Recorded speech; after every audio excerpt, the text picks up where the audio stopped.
Man, y'all are in some unhealthy relationships. Men of Reddit. What do women do that they think is okay but is actually creepy? Tickling and getting pissed when I don't like it. Girl, I don't like getting tickled. I really hate it. I don't care that it's some way to show affection, I don't want it, and for freak's sake it's not my problem and I don't have to man up and take it. What the hell, no means no. I have a friend that whenever she starts dating a guy, just lists me off thing about the dude like she's listing a resume. Never anything about the personality or sense of humor or what characteristics about them she enjoys. It's job, career, college, earnings, house. I had to tell her it was getting creepy because it just sounds like she's getting a checklist to impress people, not find a good person for her. Okay, so this is something both me and my brother had happened to us. We are both pretty young, around 20, but we were at some parties where people of all ages were around recently. At one party, we had just finished performing with our orchestra and we were still in our uniforms. Then when I was getting some beers, some random lady of over 40 said to me, "Would you like to change clothes? I want to look like I'm in the orchestra."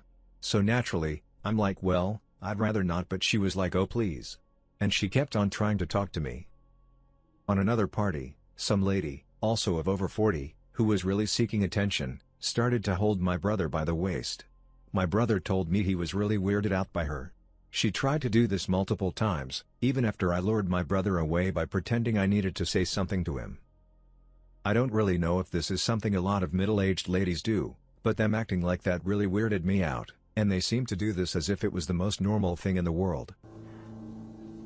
Went out with a group of guys last weekend. There were 6 of us and this random girl started hanging around us like a lost puppy and just wouldn't leave.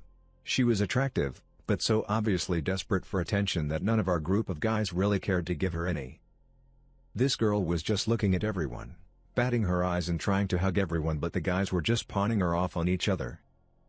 Not sure if this is pathetic more than creepy, but if a guy did the same thing, he'd be labeled with creepy, so yeah. She was creepy to me. I honestly thought she was a hooker or something trying to sell services or some shit, the way she was approaching dudes. It's not freaking normal. I dated a girl who was overly sensitive to word choice. Case in point, one Saturday morning I was out running errands. It was a beautiful day, and I texted, "It's going to be a great day." She called me crying, because when you say, "It's going to be a great day," it puts too much pressure on me to have a great day. Now I'm crying. All I could think is, what the hell? We ended up breaking up because it was a Thursday, which had become our date night, and I was going to go to her place. She started crying and broke up with me because I assumed we were going to see each other that night. Lying about age in general, to be honest. I'm in my mid-30s. Last year I met a girl that prevented she was younger than me by a couple years, although she actually was a couple years older. She looked young, so I did not question her at all. As second date we decided to go on a weekend trip. Separate hotel rooms in case it didn't work out because we basically didn't know each other. I booked flights for both of us. So she had given me her real birthday, so found out. I found that creepy, but we went anyway. At the destination we went on a pub crawl where she lied to the others as well about her age. I was happy about the separate rooms. As a beefy dude, and I have also asked other dudes who work on their bodies or happen to be athletic body type, I have come across experiences of women feeling very entitled to make comments and even at chance get handsy. I am not going to play victim. I was not traumatized, but it is very uncomfortable. Drunk girls? I have been at places like concerts or amusement parks and have had girls find the way to bump onto my damn glutes, accidentally hold onto me, or feel you at times. It may not be common, but it's certainly off-putting, and you are not going to places like amusement parks for this sort of interaction. Being overly eager to share certain personal details with each other, like, "Look at my boobs," is one noticeably bigger than the other? Also, an ex, who I had maintained a friendship with, for a short time after the breakup. We would still talk once in a while. She called me and asked if I wanted to hang out. I said sure, I'm at home, come over whenever. And she replied, "Okay, I'm already outside." I didn't keep answering those calls for very long. Also, some girls that talk like children, baby talk, and think it's cute. I'm in my 30s, I don't want to feel like a pedophile, thank you. You're also in your 30s, and know how to speak properly. It's not cute, it's creepy. I've had a few women say some permutation of "I want to have your baby." I appreciate the clear interest in socks. I know you don't know I'm virulently opposed to procreating. But still, in what universe is the opportunity for an abortion, 18 years of child support, or 18 years of parenting a come on? Come on. Treating men like trash and then justifying it with platitudes like something smashing the patriarchy. It's just cruelty, prejudice, and bigotry. It's no different from how abhorrently the right wing treats immigrants or Muslims or women. Acting like all women are entitled to amazing socks with anyone they choose, but that men who are interested in socks are all automatically depraved, disgusting, rape-loving perverts. I am frustrated and exhausted from trying to get ostensibly progressive women to realize that just because we're men, it doesn't make us any less human than they are. Not really creepy, but when women ask me how I'm doing, I respond generically with "I'm okay" or "I'm fine," and they react with "just fine." Yes, just fine, Carol, you gambling addicted bitch, you have 3 other people behind you and I don't want to talk. And yay, just fine, I'm not clicking my heels while whistling and I'm not plotting to end myself. What's wrong with being just fine? A coworker was the first person to do this, and she did it every freaking time. Finally, I've had it. "Hey Boosh, how are you?" "Hey, I'm fine, just fine." "Oh." Looks at her while I was.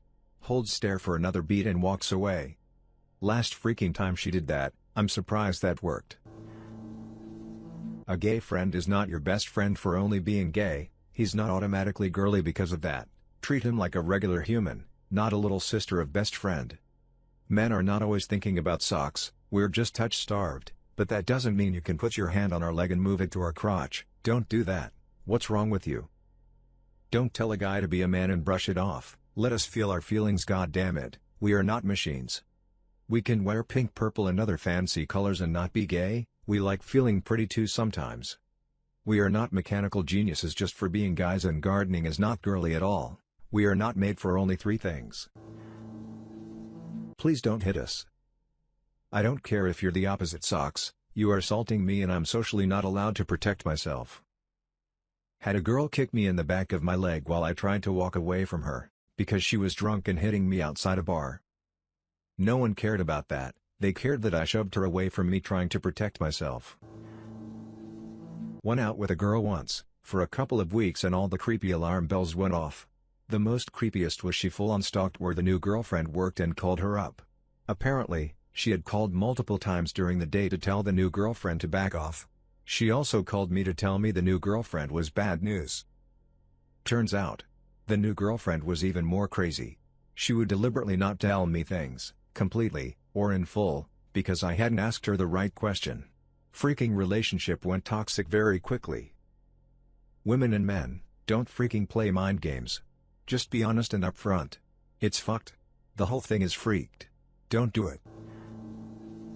1. Calling my house after we broke up 10 years ago, and asking my wife for my number at work. 2. My wife giving them my number. I've had 3 ex-GF look me up wanting to chat. Each time, my wife gives them my work number. The conversations are always awkward.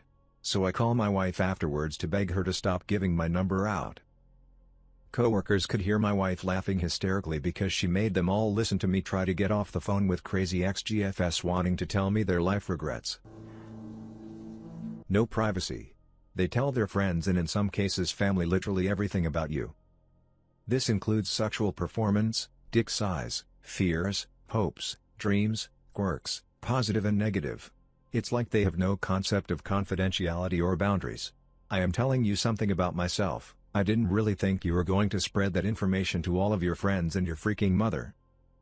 Sometimes it's just like bragging too. Like they are flaunting their man around like we are just some commodity. It's creepy and gross and surefire way to lose my respect and confidence. As a woman, I'm glad to say I've only been mildly creepy according to this thread.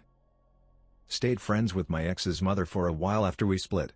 I didn't have a mother and I really looked up to her, and she treated me like a daughter and gave me things, advice and guidance that I desperately needed at that time in my life. Then I moved away and stopped talking to her, but I've kept some cards and letters she sent me as a keepsake because she really impacted my life. Also, I've swapped socks stories with my friends but didn't make a point to strike up a conversation specifically to tell my friends about the experience. I agree there are double standards that need to be squashed. Also, we know we are crazy y'all. The ones that don't are the worst kind lol. I have read a lot of comments so far, and I can't believe I haven't seen anyone mention women who only see their boyfriends or potential boyfriends in terms of how much money/services they can wring out of them. Maybe I'm out of touch with college-aged people, but I can't imagine that generations of gold-digging behavior has suddenly dried up in recent years. I mean, I want to buy you nice things, but I don't want to feel as though the only reason you stay with me, or the only reason you spend the night, is because you want some new clothes. Or worse, because you need your rent to be paid. Or even worse, because you feel obligated since I paid for dinner. You're not a hooker, and I'm not your pimp. After the breakup. Being at the same event, fine. Staying too late so that I'll let you stay over for lack of public transport, fine. Sleeping in the same bed, fine. Wanting to smash and accepting after being told there was no way we'd get back together, fine. Complaining weeks later that I smashed too well and that you thought we'd get back together, not okay. Don't think I'm a sucks god, I think she just wanted me to treat her like garbage or something. Asking someone I barely know to ask me not to be at a national event attended by tens of thousands because she wanted to be there but didn't want to risk seeing me with my new girlfriend. Trying to keep mutual friends/acquaintances from being friendly to the new GF. Battering your so because you want them to hit you back. If you have low self-esteem, date someone you know has a history of violence, and leave the well-adjusted men to the healthy women. Bullshit tests to see if I'll behave/think/react correctly, and casually caressing my arm. Also not understanding what I mean when I say I am thinking about nothing. Yes, not one single thought is going on in my brain, it is silent, until you come along. Then it's shit. Kill these thoughts. Get a whisk broom, go inside my head, and clear out all these thoughts. I only have 3 thoughts/emotions. I'm hungry, tired, or horny, that's it. Expecting more from me is not going to go in your favor. Thanks for listening to Radio TTS. Hit the subscribe button and activate the notification bell for more videos. Click the right box for the Radio TTS playlist and let us know what the next video should be about.